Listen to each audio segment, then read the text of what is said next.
It begins with something that feels deeply personal rather than sensational, a voice breaking under pressure, trying to process a reality that doesn't quite feel real yet. In one of the recorded calls, Kendra Duggar describes the moment her children were taken from her as one of the hardest days of her life, struggling to even accept that it had actually happened. She talks about how disorienting it feels, like it's temporary, like somehow everything will return to normal within days. That sense of denial sets the tone for everything that follows, because what unfolds in these conversations is not just about legal trouble or family conflict. It's about how people interpret, justify, and emotionally survive something they cannot fully confront. At the center of it all is Joseph Duggar, whose situation takes a dramatic turn in a very short span of time. Within days, he moves from what appears to be an acknowledgement of wrongdoing to formally pleading not guilty. That shift doesn't happen in isolation. It coincides with his reintegration into the Duggar family's inner circle, where support quickly replaces distance. According to the recorded calls, his father arranges legal representation, and the family begins mobilizing resources behind the scenes. Publicly, there may be distance or silence, but privately, the tone is very different, coordinated, protective, and focused on maintaining stability around him. What makes these calls especially revealing is not just what is said, but how it's said. Much of the conversations between Joseph and Kendra revolve around routine topics, faith, daily struggles, health, and logistics, rather than the severity of the situation itself. In several moments, their discussions feel almost detached from the gravity of the accusations and the ongoing investigation. Instead of direct accountability, the language often shifts toward faith-based framing, with repeated references to trusting God, enduring hardship, and viewing the situation as part of a larger spiritual struggle. At the same time, there are glimpses of what's happening behind the scenes. The calls reference legal documents being served, statements collected from family members, and ongoing involvement from authorities. Joseph mentions receiving reports tied to the investigation, including statements from relatives and details gathered by officials. Kendra acknowledges that she had previously told authorities she would change things, an admission that suggests awareness of concerns raised during the investigation. Yet even in those moments, the tone remains subdued, almost procedural, as if these developments are obstacles to navigate rather than consequences to fully reckon with. Another layer of complexity comes from how the family itself is reacting. While there is acknowledgement of disappointment from some relatives, that emotion doesn't translate into distance or confrontation. Instead, the calls suggest a coordinated effort to support both Joseph and Kendra, helping with business responsibilities, maintaining income streams, and assisting with legal and personal matters. Kendra describes spending time with other Duggar family members and receiving ongoing support, reinforcing the idea that internally the priority is unity rather than separation. Meanwhile, Kendra's situation grows increasingly strained. Beyond the emotional toll of losing custody of her children, she's also dealing with physical health issues, exhaustion, and pressure from multiple directions.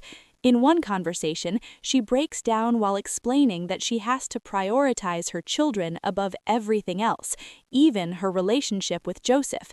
That conflict between her role as a mother and her role as a patni within her belief system becomes one of the most revealing aspects of these calls. She isn't just dealing with external scrutiny, she's navigating an internal struggle about what she is expected to be versus what the situation now demands of her. Through all of this, one thing becomes clear. The conversations rarely center on the impact on the children themselves. Instead, the focus remains on survival, faith, and maintaining a sense of normalcy in the middle of a situation that is anything but normal. And it's within that disconnect between what is happening and how it is being processed that the true complexity of this story begins to emerge. As the conversations continue, what becomes increasingly noticeable is how differently each of them is processing the same reality. While Kendra Duggar begins to show moments of emotional clarity, especially when speaking about her children, Joseph Duggar remains largely focused on maintaining stability around himself, often redirecting the discussion toward faith, routine, or logistics. This contrast creates a subtle but important tension throughout the calls, revealing two very different internal responses to the same crisis. In one of the more emotionally raw exchanges, Kendra openly admits that she can no longer divide her attention the way she used to. She explains that her entire focus has shifted to her children, not out of choice, but necessity. She talks about being physically unwell, barely eating, struggling to stand at times, and relying on others just to get through the day. Despite that, she emphasizes that everything she does now has to revolve around her kids, making decisions in their best interest, even if that means stepping back from supporting Joseph the way she once did. It's a moment that reveals both vulnerability and a quiet shift in priorities, even if she doesn't fully frame it that way herself. Joseph, on the other hand, responds in a way that reinforces the structure they've always operated within. He reassures her, agrees that the children should come first, and encourages her to stay strong, but his tone remains steady, almost unaffected. Rather than engaging deeply with the emotional weight of what she's describing, he leans into encouragement rooted in faith, reminding her to stay positive, to trust the process, and to keep moving forward one step at a time. It's not dismissive, but it lacks the kind of urgency or reflection that might be expected given the circumstances. At the same time, there are recurring references to how others are influencing Kendra's decisions. She mentions people around her, coaches, advisors, and family members, encouraging her to prioritize herself and her children, to make clear-headed decisions, and to take care of her health. These voices seem to be guiding her toward a more independent mindset, one that places responsibility and safety at the forefront. But this guidance exists alongside another powerful influence, the Duggar family itself, which continues to reinforce loyalty, faith, and unity above all else. That dual pressure creates a kind of internal conflict that plays out subtly in her words. At times, she acknowledges the reality of the situation, admitting that Joseph's actions have directly led to where they are now. In one instance, she even tells him plainly that he has put them in this position, yet those moments are quickly followed by language that shifts away from blame, returning instead to themes of endurance, forgiveness, and spiritual testing. It's as if she's moving back and forth between two different ways of understanding what's happening, never fully settling on one. Meanwhile, the logistical side of the situation continues to unfold in the background. The calls reveal ongoing discussions about legal strategy, relocation, and financial stability. Joseph talks about speaking with his attorney and preparing for next steps, including travel and future decisions that will shape the direction of the case. There's a sense that while the emotional side remains unresolved, the practical side is already in motion, structured, organized, and being actively managed. Another revealing detail is how the couple discusses the investigation itself. When referencing reports, statements, and interviews conducted by authorities, their tone remains notably calm. There's little indication of shock or urgency about what those documents might contain. Instead, the focus is on reviewing the material, understanding what was said, and preparing accordingly. Even when acknowledging that statements include details about allegations and prior conversations with officials, the discussion remains surface level, almost procedural. And yet, beneath that calm surface, there are clear signs that the situation is far more serious than either of them is openly confronting. The very fact that authorities are evaluating parental competency, interviewing family members, and removing children from the home indicates a level of concern that goes far beyond a misunderstanding or minor issue. Kendra is aware of this. She references discussions about her ability to provide a safe and stable environment, and she appreciates when Joseph defends her competence in those settings. It's a detail that highlights just how much scrutiny she is under, even as she tries to maintain composure. What makes this phase of the story especially complex is that nothing is fully denied, but nothing is fully confronted either. There's acknowledgement, but not accountability, support, but not separation, emotion, but rarely directed at the core issue itself. Instead, everything seems to orbit around survival, getting through each day, maintaining faith, and holding on to a version of reality that feels manageable, even if it doesn't fully align with what's actually happening.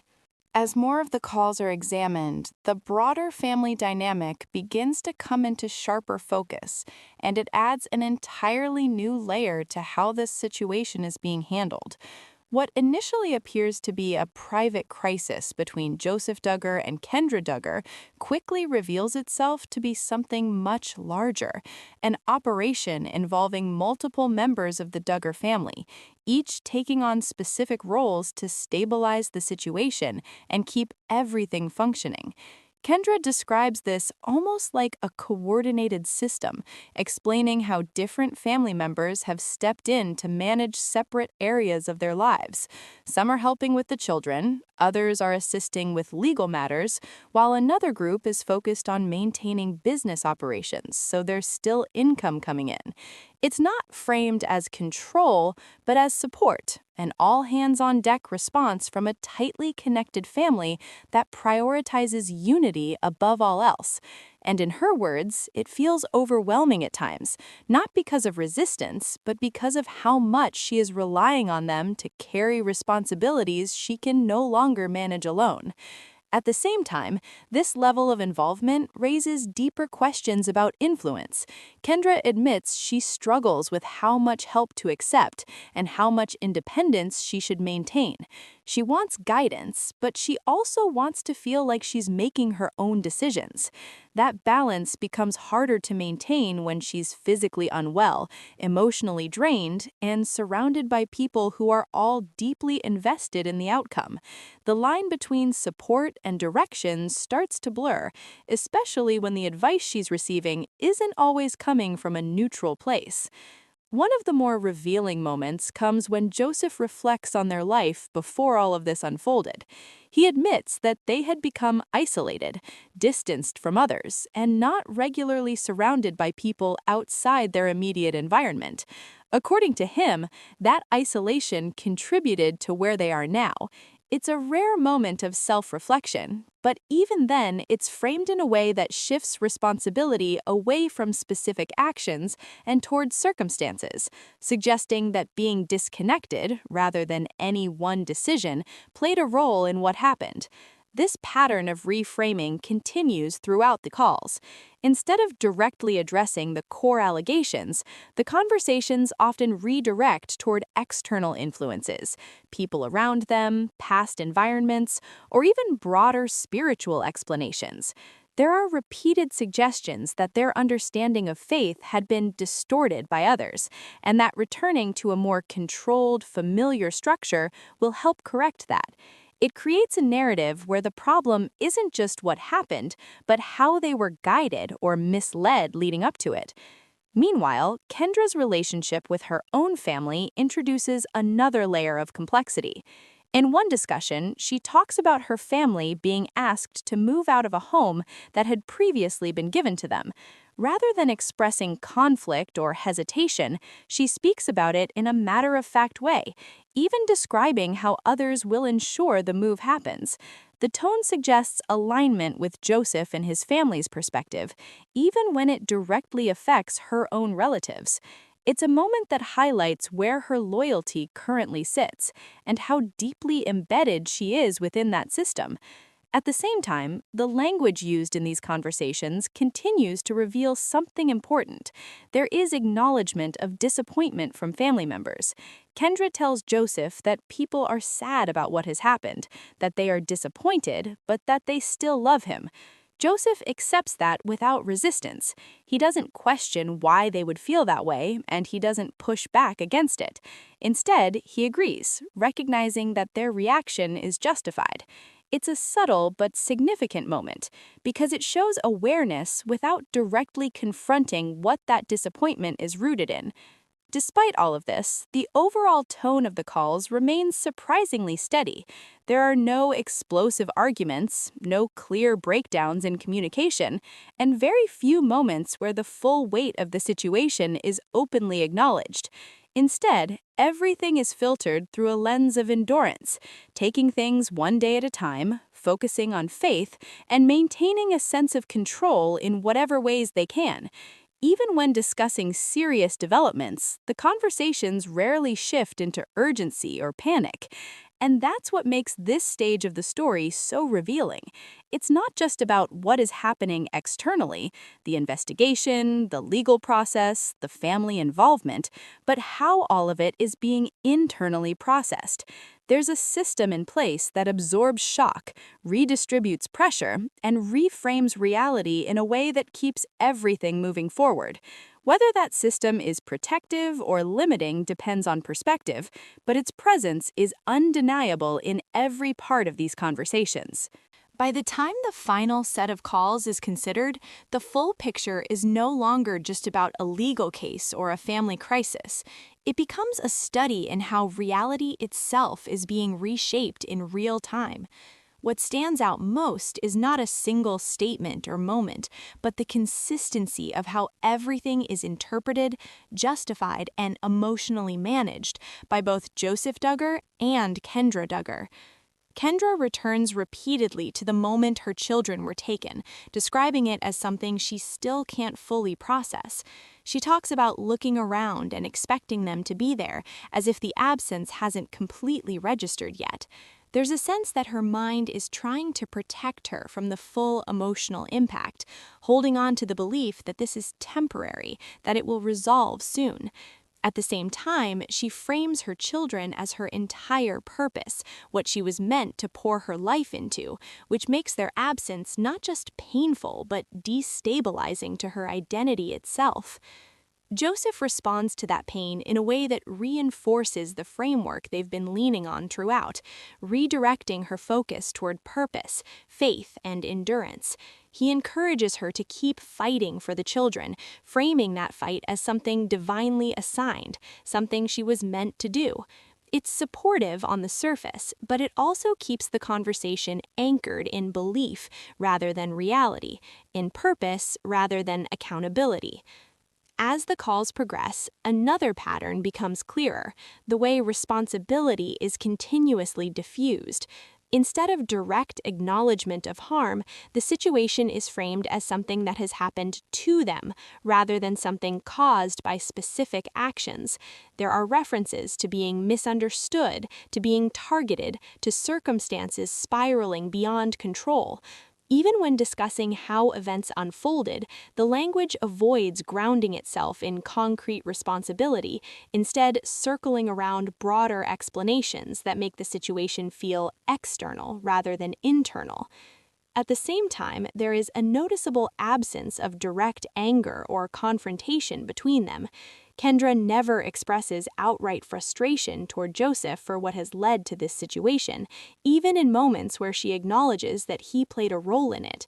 Her distress is focused more on what she can't be, what she feels she's failing at as a wife, rather than on what has been done or what consequences have followed. It reflects a deeply ingrained structure in how she views her role, one that doesn't easily allow space for blame, even under extreme circumstances. The family's influence remains constant in the background, shaping both tone and direction. There is continued reassurance that they are loved, that they are supported, and that they are not alone in this. At the same time, there is an underlying message that reinforces unity and discourages deviation. The idea that everything can be restored, faith, family, stability, remains central, even as external pressures continue to build. What ultimately emerges from these conversations is not a single clear narrative, but a layered one. On one level, there is a legal process unfolding, with investigations, reports, and decisions that carry real and immediate consequences. On another, there is an emotional process, where both individuals are trying to make sense of what's happening in ways that allow them to keep functioning. And layered over both of those is a belief system that provides structure, language, and meaning, but also shapes what is acknowledged and what is avoided. By the end, the most striking element isn't just what is said, but what never fully is. There are acknowledgments without depth, emotions without direction, and support without clear boundaries. Everything moves forward, conversation by conversation, decision by decision, without ever fully stopping to confront the core of what has brought them here. And in that space, between recognition and avoidance, the true weight of the situation quietly remains.